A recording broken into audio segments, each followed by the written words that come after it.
On March 3, 1878, Russia dictated peace terms to a defeated Ottoman Empire at San Stefano, a small village outside Constantinople. The Treaty of San Stefano was not a modest settlement. It carved out a massive autonomous Bulgarian state, stretching from the Danube almost to the Aegean Sea, a state that would be overwhelmingly under Russian influence, sitting on the doorstep of the Ottoman capital itself. By any reasonable reading, this looked like the beginning of the end. Russia had won its war. The peace it imposed looked built to make sure the Ottoman Empire never fully recovered. 132 days later, on July 13, 1878, an entirely different settlement was signed in Berlin. The massive Bulgaria was gone, broken into 3 smaller pieces. Ottoman sovereignty in Europe, though diminished, was formally preserved. Russia, the power that had just won the war on the battlefield, walked away from the negotiating table, having lost most of what that victory was supposed to secure. The empire had not won a single battle in the intervening 4 months. It had not raised a new army, launched a counteroffensive, or found some hidden reserve of military strength. So how does a state that just lost a war on the battlefield turn around in under 5 months and recover the peace almost entirely through diplomacy alone? And what does that reversal actually tell us about what kept the Ottoman Empire alive for as long as it did? The Russo-Turkish War of 1877 to 1878 had gone badly for the Ottomans. Russian forces pushed deep into Ottoman territory, and the resulting Treaty of San Stefano reflected a decisive Russian victory. A large autonomous Bulgaria under effective Russian sway, significant Ottoman territorial losses in the Caucasus, and a settlement that reordered the balance of power in southeastern Europe in Russia's favor. But San Stefano was never going to be the final word, because it threatened interests that had nothing to do with the Ottoman Empire's own survival. British Prime Minister Benjamin Disraeli treated a Russian-dominated Bulgaria as a direct threat to Britain's position in the eastern Mediterranean and its route to India through the Suez Canal. Austria-Hungary saw the creation of a large new Slavic state as a direct provocation, given its own restive Slavic populations at home. Neither power was fighting to save the Ottoman Empire out of sympathy. Both were fighting to stop Russia. The Ottoman Empire's survival, here, was less the product of anyone's goodwill and more a byproduct of great powers pursuing their own separate interests. First, Britain moved to block San Stefano before the ink was even dry, using naval power as a direct signal of intent.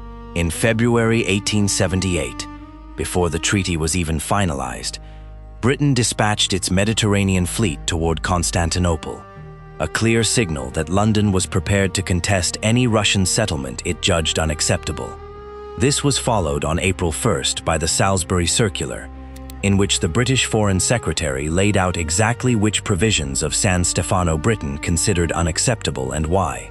Salisbury argued the proposed Bulgaria would force populations with no wish to be there, Greek communities among them, under a Slav-dominated state, while handing Russia effective control of the overland trade routes through the Balkans. Britain was not negotiating from a position of having fought the war.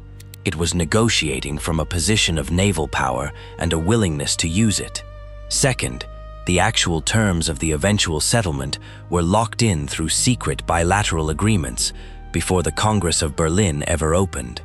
On May 30, 1878, Britain and Russia signed a secret agreement that predetermined, in broad terms, how San Stefano would be revised. Days later, on June 4th, Britain signed the Cyprus Convention with the Ottoman Empire directly, a secret defensive alliance in which Britain gained the right to occupy Cyprus in exchange for pledging to help defend Ottoman territory in Asia. An Anglo-Austrian agreement followed on June 6th.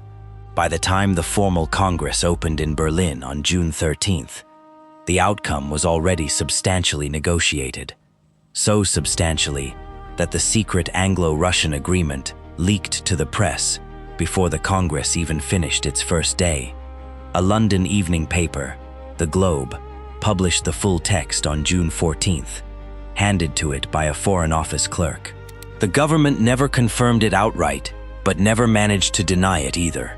The Congress itself functioned less as an open negotiation and more as the formal ratification of deals struck beforehand, away from public view, deals so settled in advance that London couldn't even keep them secret for a single day, once the cameras, so to speak, were rolling.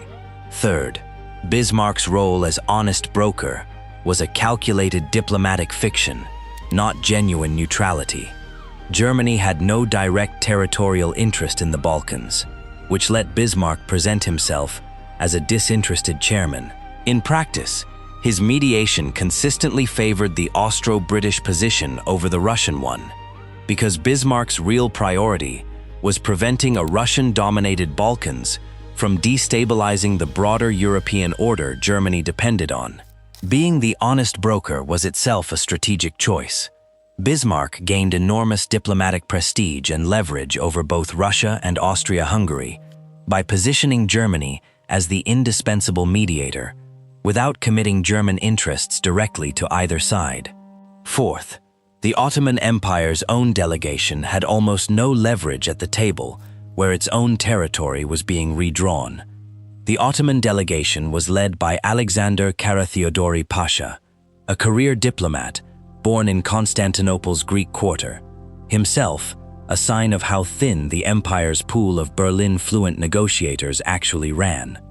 Bismarck, chairing the proceedings, gave the Turkish delegation little room to maneuver and less patience to argue.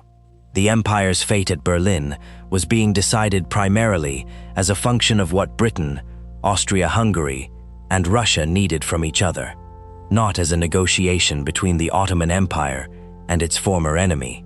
The most Karatheodori's delegation could do was watch the great powers argue over the size of Bulgaria and the fate of Bosnia, and accept whatever equilibrium they eventually reached.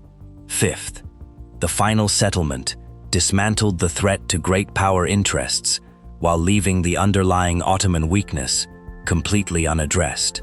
The Congress revised or eliminated 18 of the 29 articles in the Treaty of San Stefano.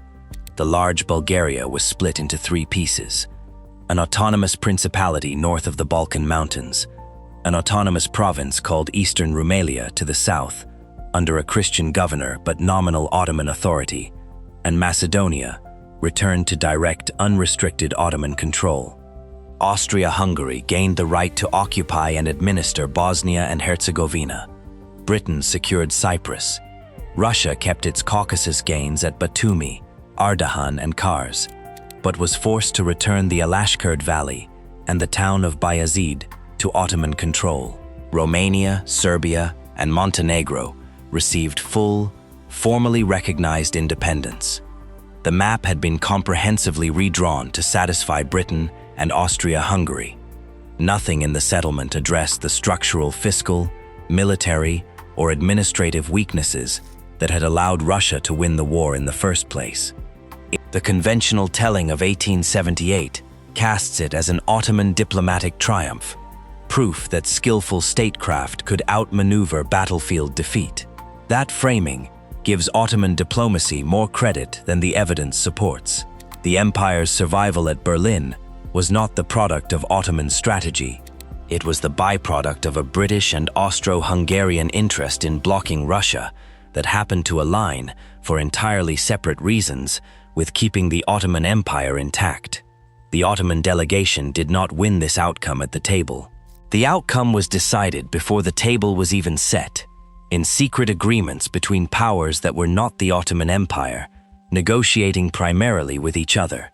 What looks like a reprieve was, more precisely, a demonstration that Ottoman survival now depended entirely on the empire's usefulness to other people's balance of power calculations, not on its own strength.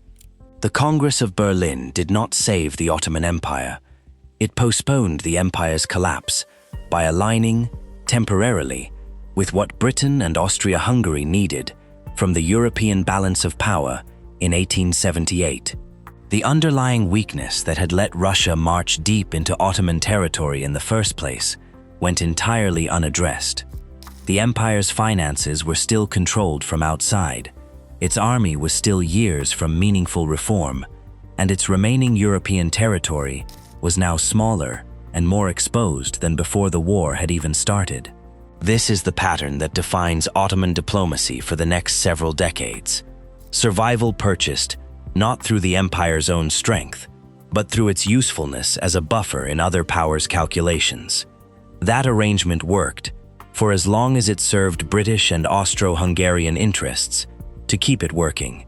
The next video in this series turns to the man who understood that dependency better than anyone in Constantinople and spent 33 years turning it into the closest thing the empire had to a survival strategy: Sultan Abdulhamid II.